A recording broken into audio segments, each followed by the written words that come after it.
Պարոն Խաչատրյան, երկօրյա այցով ԱՄՆ փոխնախագահ Ջեյ Դի Վենսը Հայաստանում է, երեկ Նիկոլ Փաշինյանը նրան ընդունեց նախագահականում։ Ըստ ձեզ, որքանով է կարևոր Վենսի այցը Հայաստան, քանի որ սա նախ պատմական այց է համարվում, քանի որ նման կարգի բարձրաստիճան պաշտոնյաներ Հայաստան, այն էլ Ամերիկայի Միացյալ Նահանգներից պատմության մեջ այդպիսի դեպք չի եղել, որ եկել են։ Որքան է սա կարևոր եւ արդյոք մենք ինչ մեսիջներ պետք է ունենանք այս այցից։ Անկասկած սա կարևորագույն այց է, որովհետև Ամերիկան ամենաբարձրաստիճան պաշտոնյան գալիս է Հայաստանի Հանրապետություն։ Մեր տարածաշրջանում ավելի բարձրաստիճան պաշտոնյա Միացյալ Նահանգների նախագահն է եղել, ով այցելել էր Թբիլիսի։ Հայաստան եւ Բաքու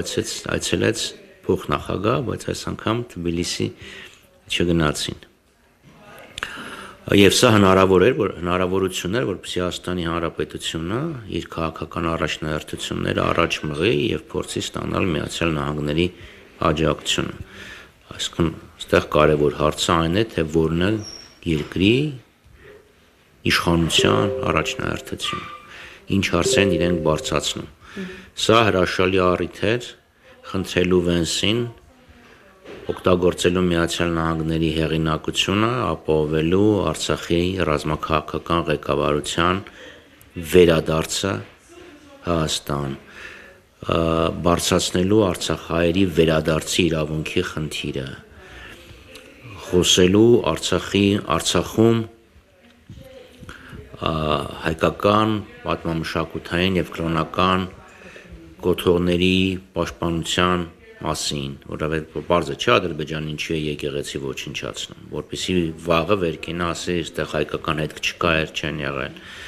Խոսելու, խնդրելու Վենսին Միացյալ Նահանգներին ճնշում բանեցնել Ադրբեջանի եւ Թուրքիայի վրա Հայաստանը ապաշրջափակելու համար, բայց մենք դա չենք տեսնում։ Խնդրելու Վենսին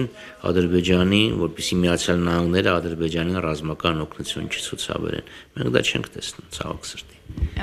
Ռազմական օգնությունը ասեցիք եւ ներողություն եւ էլի ամենակարևորներից, որպեսզի Ադրբեջանը առանց ինչ որ նախապայմանների իր զավթիչ զորքերը Հայաստանի Հանրապետությունից դուրս տանի։ Եթե Միացյալ Նահանգներում եղել է խաղաղության գագաթնաժողով, ինչ խաղաղության մասին ենք խոսում, երբ թշնամու զավթիչ ուժերը դեռևս մեր երկրի տարածքում են եւ Ադրբեջանը շարունակում է լկտիաբար միջամտել Հայաստանի ներքին գործերին։ Եվ այս իշխանությունները հլունազանդ կատարում են այդ պահանջները, օրինակ Սահմանադրության տեքստի փոփոխություն։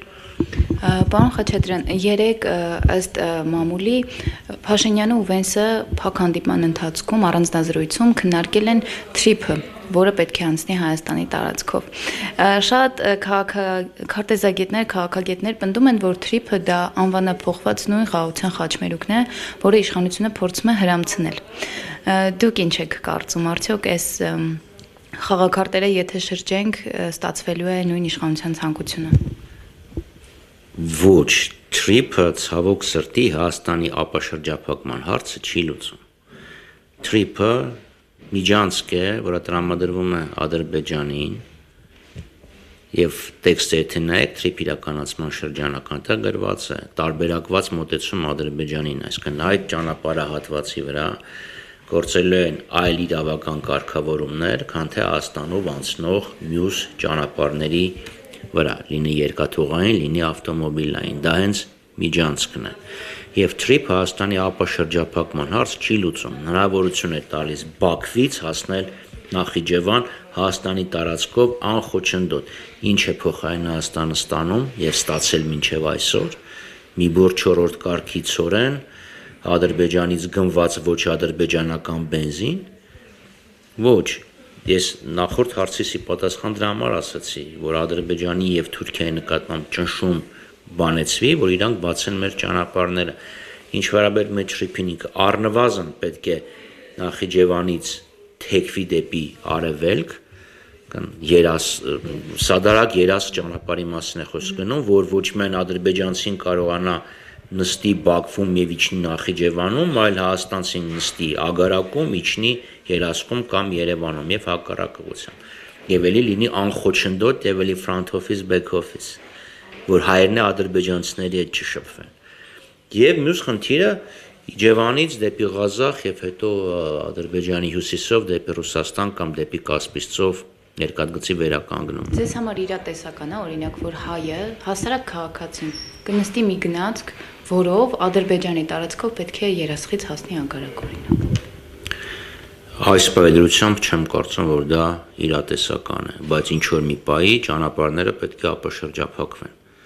Բայց իրական ինքնիշխանության եւ տարածքային ամբողջականության շրջանակներում, էլի, որովհետեւ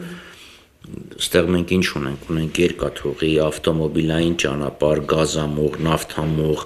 մալուխային, այսինքն հոսանքագծեր, ինտերնետ մալուխ, այսինքն ինչքան է դրա լայնությունը, չգիտեմ, մինչեւ Բիչինեկ են հասնելու, թե Վանաձոր, այսինքն համարժեք ինչ որ մի միջանցք պետք է ստանան նաեւ հայկական ուղևորները եւ հայկական գործարարները։ Եվ պետք է լինեն անվտանգության կայուն երաշխիքներ։ Հիմա ստեղ եթե Միացյալ Նահանգները լինեն եւ իրանք կապահովեն ադրբեջանցիների անվտանգությունը, որ ամեն դեպքում անվտանգ կլիներ Հայաստանը, ես չեմ կարծում, որ մարդկանց անվտանգության վրա նկարտումներ ունենար, բայց վերևով պետք է անի, էլի անվտանգության խնդիրը կա։ Ի վերջո վերադառնալով ձեր պատասխանին, չէ, սա խաղաղության խաչմերուկ չէ, խաղաղության խաչմերուկը կրկնում եմ։ Եվ ընդհանրապես այն ինչի մասին որ խոսում էր Հայաստանի Հանրապետությունը հավանաբար 1900 եթե ոչ 89 ապա 90 թվականից դա բոլոր կապուղիների ապաշրջափակումն է։ Ուղղակի այն ժամանակ կար Արցախ, Արցախի Հանրապետություն, նաև Գորիս Լաչին ճանապարհի ապաշրջափակումն, իսկ հետո արդեն 92 թվականից այդ հարցը լուծվեց։ Պարոն Խաչատրյան, կարող ենք ենթադրել, որ Ամերիկայի ըստ Հայաստանը այս ուղում պետք է միայն շահադիտական նպատակներով, այսինքն համագործակցություն եւ այսպես ասած այն ռեսուրսը, որը ներդրվելու է Հայաստանում, որը Ամերիկան շահարկում է, որ կգան, գումարներ կներդնեն, դա ուղղակի թոզ փչելու գործընթաց է, բայց իրականում օրինակ Հայաստանից պետք են բացի ուղիներից ընդերքի եղածը։ Այք երկու երկիր իրար հետ համագործակցություն են, որովհետև այդ համագործակցությունը փոխշահավետ է, այսինքն բնականաբար Ամերիկան պետք է ունենա շահ, որ Հայաստանում է,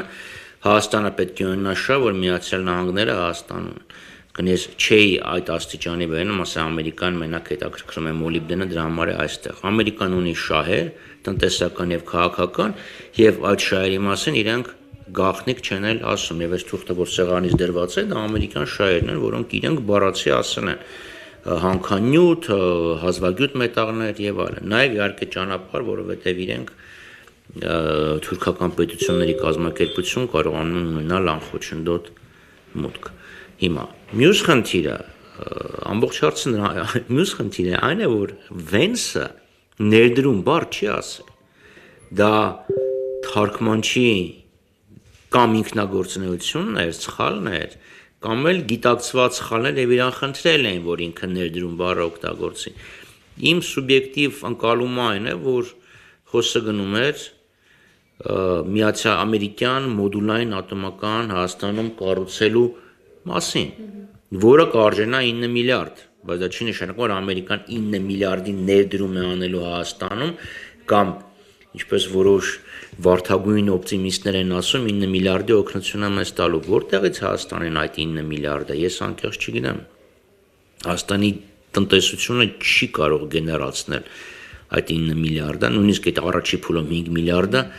իսկ այս պարտքի ծավալի վրա դրացուցիչ 5 միլիարդ պարտք վերցնելը իմ համար շատ զարմանալի է։ Բայց Միացյալ Նահանգները ուղղակի էներգետիկ համագործակցության բնագավառ նշանակում է պատրաստ են Հայաստանում կառուցեն մոդուլային ատոմական, բայց ոչ ամերիկյան հարկատուների փողերով, դա շատ կարևոր է։ Պարոն Խաչատրյան, տեսնում եք հակելու հաշիվը ավելի կոնկրետ։ Տեսնում եք խաղաղության պայմանագրի ստորագրումը մինչև ընտրությունները 26 թվականի եւ դրանից հետո։ Չեմ բացառում, Ադրբեջանն էլ Թուրքիան էլ հստակ ասել են, որ իրենք պատրաստ են ինչ-որ քայլերի գնան, Թուրքիան ավելի պարզ ասել է սիմվոլիկ նշանակության ինչ-որ մի բան կանեն, որովհետեւ իրենց նպատակը Փաշինյանի իշխանության վերարտադրության ապահովումն է։ Իրենք հասկանում են, որ քանի Փաշինյանը կա, իրանք անընդհատ, քանի Փաշինյանը կա, իրանք անընդհատ կարող են գնալ-գալ մեր տարածքով են եւ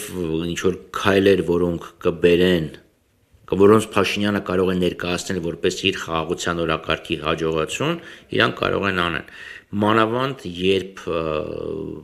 մարտ ամսին իշխանությունները հրապարակեն Սահմանադրության տեքստը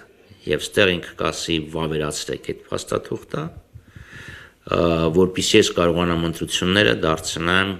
հանրաքվե Սահմանադրության ու ֆորմալ առումով իհարկե իրավունք չունես, բայց եթե ինքը անցնի, պարզ է որ ամեն ինչ կանի որ Սահմանադրությունները անցնի։